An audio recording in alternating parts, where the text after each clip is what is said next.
Good morning to each one of you. We were discussing periodic trends and properties and we have discussed atomic radii. Starting with the second property, that is ionization enthalpy, it is defined as energy required to remove most loosely bound electron from an isolated gaseous atom. Taking an example of sodium, whose atomic number is 11 and electronic distribution is 281. Now to remove one of its electrons so that it can acquire octet in its outermost shell, energy is required to remove this last electron. Why so? Usually we used to say that the elements which have 1, 2 or 3 electrons, they have the tendency to lose the electron. लेकिन ये electron भी nucleus की attraction की influence में ही है. तो इस electron को न्यूक्लियस की इन्फ्लुएंस से बाहर निकालने के लिए energy should be supplied to it so that it can come out of the influence of the attraction of nucleus. अब वो एनर्जी जो इस इलेक्ट्रॉन को बाहर निकालने के लिए रिक्वायर्ड है, that energy is known as ionization energy. Now this element have one electron in its outermost shell.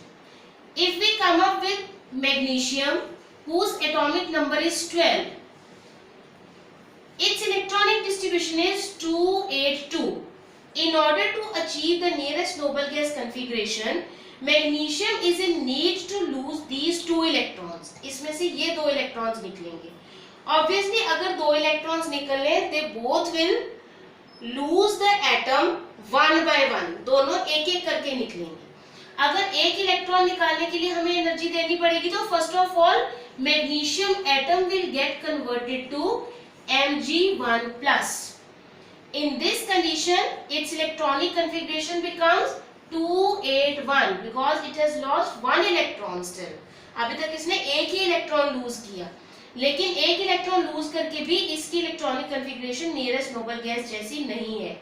वो बनने के लिए ये एक और इलेक्ट्रॉन लूज करेगा and it will become Mg2 plus. And now its configuration is of nearest noble gas, that is neon. Now for this, first of all magnesium will lose one electron, then it will lose its second electron. Means first of all the ionization energy is required here and it is known as first ionization energy. एक electron को loose करने के लिए जितनी energy चाहिए उसे हम कहेंगे फर्स्ट आयनाइजेशन एनर्जी.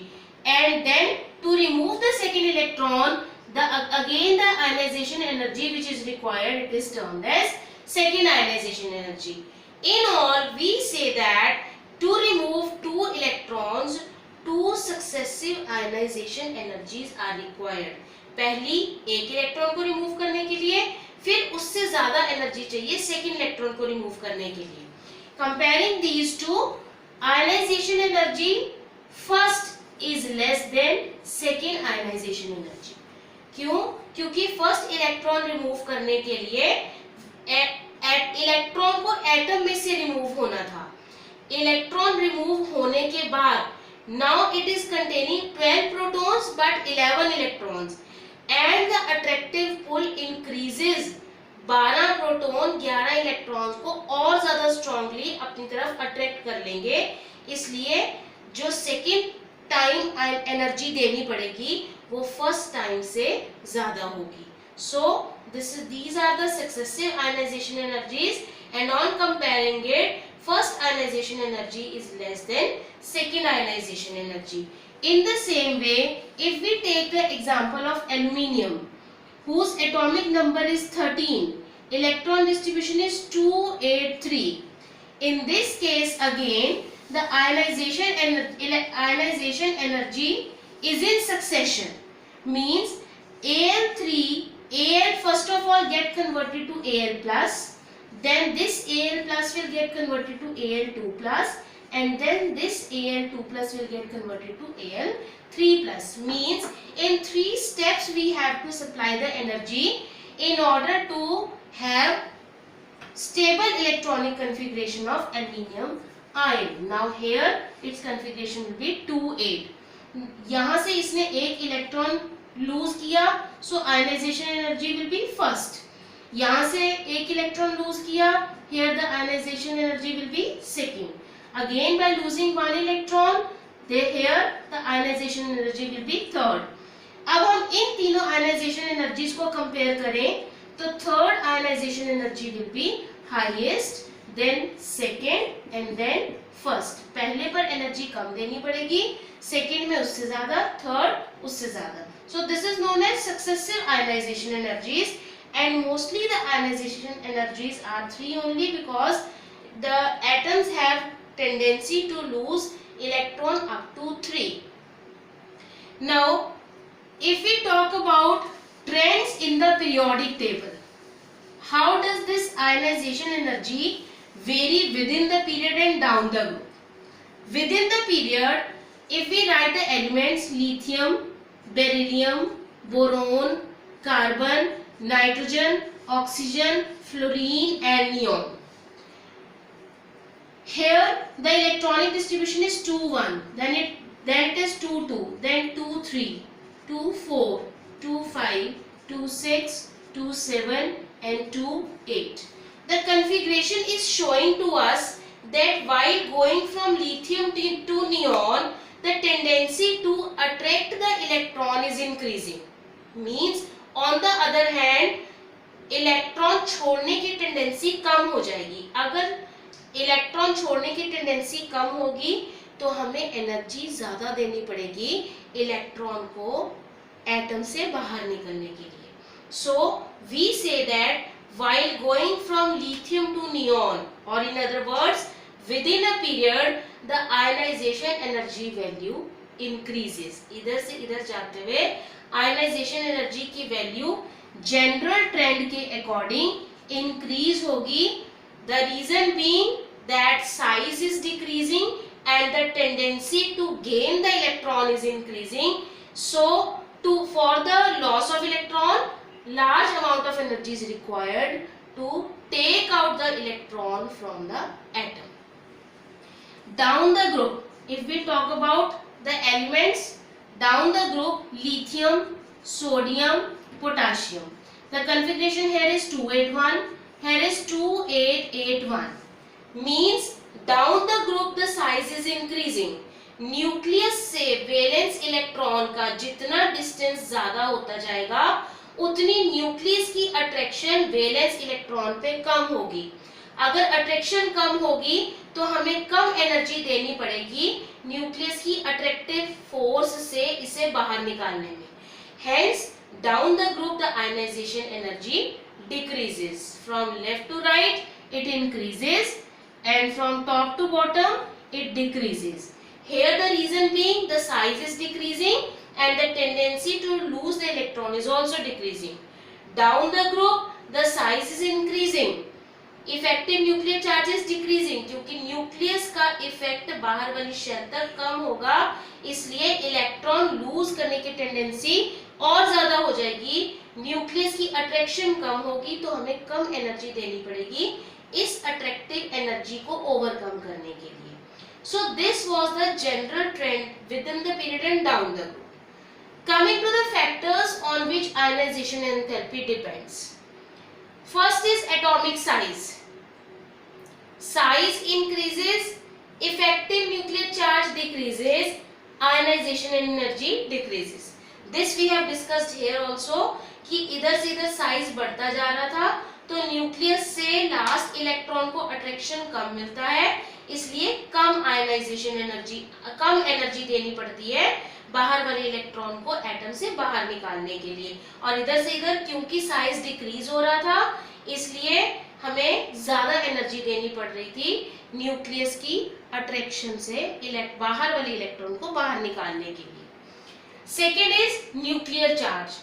जितना न्यूक्लियर चार्ज ज्यादा होगा उतनी आयनाइजेशन एनर्जी ज्यादा होगी, क्योंकि जितना न्यूक्लियर चार्ज ज्यादा होगा उतना वो इलेक्ट्रॉन्स को ज्यादा स्ट्रांगली अपनी तरफ अट्रैक्ट करके रखेगा.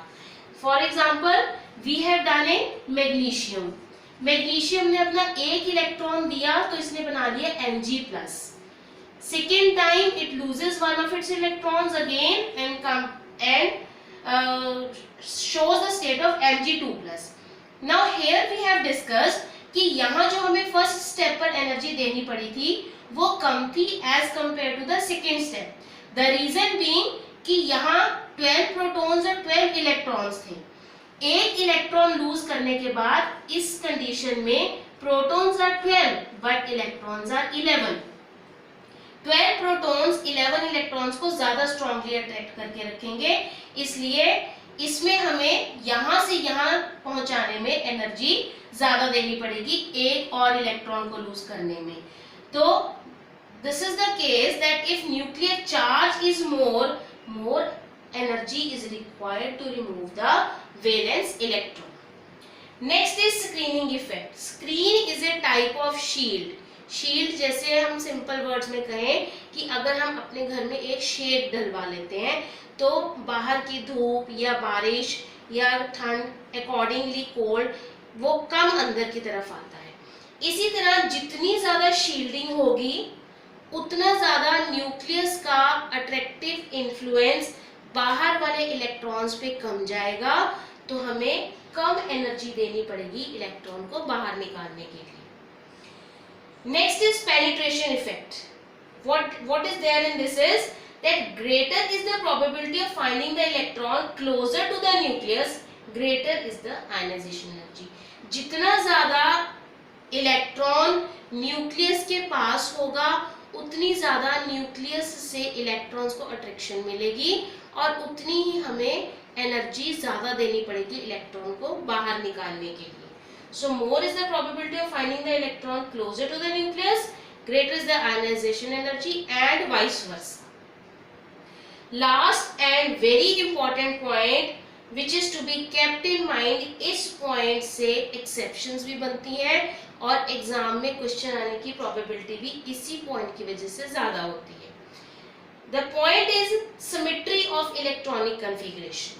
What here is that most stable electronic configuration if there is, then more is the ionization energy. Means अगर stable configuration होगी किसी एटम की तो वो अगर वो stabilized है तो वो react करने के लिए उतना एक्टिव नहीं होगा, उसे एक्टिव बनाने के लिए हमें ज़्यादा एनर्जी देनी पड़ेगी ताकि इलेक्ट्रॉन उसमें से रिमूव हो सके। Taking an example here, we have discussed lithium, beryllium, boron, carbon, nitrogen, oxygen, fluorine and neon. And we have discussed here that while going from lithium to neon, यहाँ से यहाँ जाते हुए आयोनाइजेशन एनर्जी की value ज़्यादा होती जाएगी। इसकी कम होगी, फिर थोड़ी ज़्यादा, फिर थोड़ी ज़्यादा, फिर थोड़ी ज़्यादा, अगेन अ बिट मोर, फिर इसकी थोड़ी ज़्यादा, इसकी और ज़्यादा और इसकी और ज़्यादा। लेकिन अगर हम आयोनाइजेशन एनर्जी की वैल्यूज देखें तो हमें यहाँ एक एक्सेप्शन मिलेगी। The thing here which you observe is यहाँ से आयोनाइजेशन एनर्जी की वैल्यू कम, फिर थोड़ी ज्यादा, फिर थोड़ी ज्यादा, फिर थोड़ी ज्यादा, यहाँ जाकर एकदम से ज्यादा हो जाएगी, यहाँ डिक्रीज हो जाएगी और फिर यहाँ इंक्रीज हो जाएगी। This is the exception which is to be kept in mind. The reason being, अगर हम नाइट्रोजन की इलेक्ट्रॉनिक कॉन्फ़िगरेशन क्वांटम नंबर्स के बेसिस पर देखें तो नाइट्रोजन का एटॉमिक नंबर है 7। It's electronic distribution is 1s2, 2s2, 2px1, 2py1 and 2pz1. 2 plus 2 4 5 6 and 7 electrons they are accommodated. 2 electrons in 1s, 2 electrons in 2s and 1 electron in each 2p. क्योंकि हमने हंस rule of maximum multiplicity किया था कि degenerate orbitals में एक एक electron पहले फिल होगा और फिर उन इलेक्ट्रॉन्स की पेयरिंग होगी। वहीं हमने एक और कंडीशन भी की थी कि fully filled and half filled configurations are most stable. Now here this is fully filled and these are half filled. So this is the stable configuration. अगर configuration stable होगी तो एटम को जल्दी रिएक्ट करने की जरूरत नहीं होगी, इसलिए उसे रिएक्ट करवाने के लिए हमें ज्यादा एनर्जी देनी पड़ेगी ताकि वो स्टेबल कॉन्फ़िगरेशन में से इलेक्ट्रॉन लूज कर सके। So that is why there is a hike in the ionization energy in nitrogen. होना तो ये चाहिए कि इसकी कम, फिर थोड़ी ज्यादा, फिर थोड़ी ज्यादा, फिर थोड़ी ज्यादा, फिर इसकी थोड़ी ज्यादा, फिर इसकी उससे थोड़ी ज्यादा, लेकिन कंपैरिजन में क्या होता है कि इसकी एनर्जी ज्यादा हाइक कर जाती है, फिर इसकी डिक्रीज हो जाती है, और फिर इसकी फिर हाई हो जाती है। यहां से यहां द रीजन बीइंग इसकी इलेक्ट्रॉनिक कॉन्फ़िगरेशन स्टेबल है, इसलिए इसकी आयनाइजेशन एनर्जी एक्सेप्शनली हाई होती है एज कंपेयर टू ऑक्सीजन।